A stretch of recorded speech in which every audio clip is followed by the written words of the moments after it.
6 o'clock in the morning, very dark out, and we already had about 4 inches of snow, very heavy, wet snow.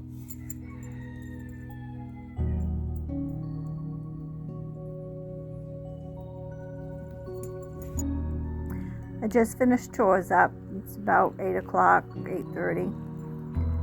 Just taking a look out back. The boughs of the trees are all laden with snow.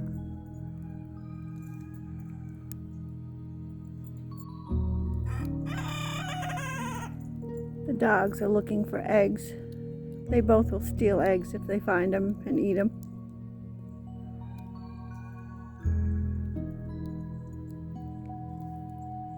The chickens don't mind the snow.